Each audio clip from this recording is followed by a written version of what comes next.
has to have justice and protection to peace of all the Venezuelans. That's why I went on Wednesday to activate a highest mechanism of the Constitution. And I demanded and I asked the people of Venezuela, to all the Venezuelans, to all men and women of Venezuela,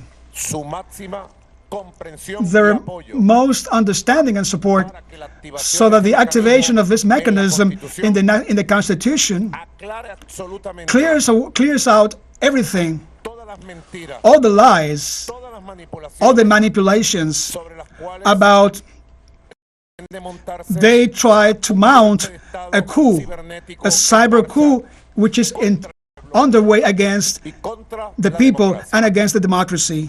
The United States of America is now leading this coup with its ally of always.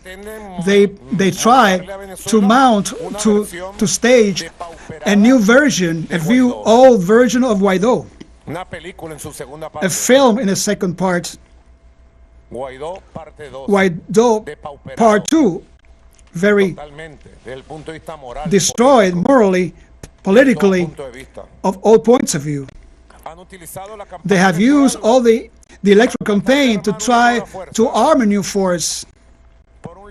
On one side, criminals, fascist criminals, to attack, threatening, with hate, and on the other side, a number of Venezuelans that have been on the opposition or are in the opposition, and to whom we have always sent a message: don't let yourself be dragged again to a coup. Don't let yourself be deceived again to a new coup.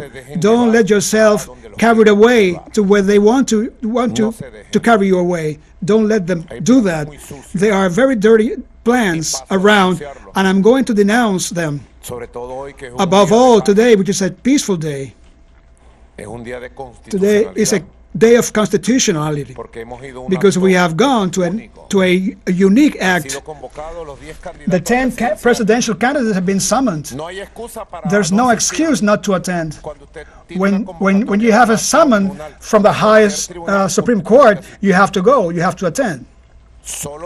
Only a force majeure things can justify before the tribunal, before the court, if they accept that you don't go to a summon. Only a major force. It's already happened that González Urrutia didn't attend to this call from the highest.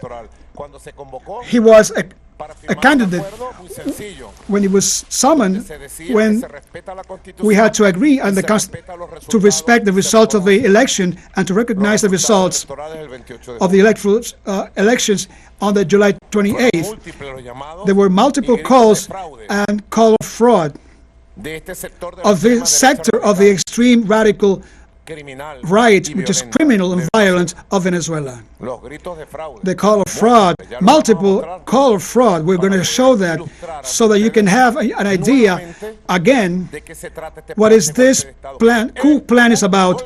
This is a coup led and directed by the United States of America and the international fascists, the right fascists with Elon Musk, Milei, and all that gangs of extremists, of fascists and wild capitalism in the world.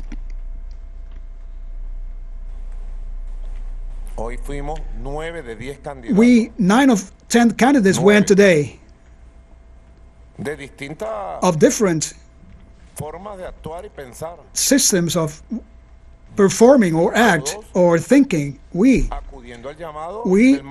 abiding and complying with the call of the highest. Why this González Urrutia didn't go? Why doesn't he show his face? They justify it. We have the evidence. I can show that. We have the evidence that they said that the unitary platform was not in consensus to go, and in the end, this lady, Machado, without consulting anyone, said you're not going. She treats him like a puppet. She treats him like a doll. And she told him, you are not going, because in the morning he said he was going. But afterwards he received the order, you're not going. Because they don't want to recognize any institution. They don't want to recognize the mechanisms, national and sovereign mechanisms of Venezuela. They only want to maintain the show of the farce to have a narrative to justify new coups, new violence, new destabilization situations, and many other things that I will denounce right away.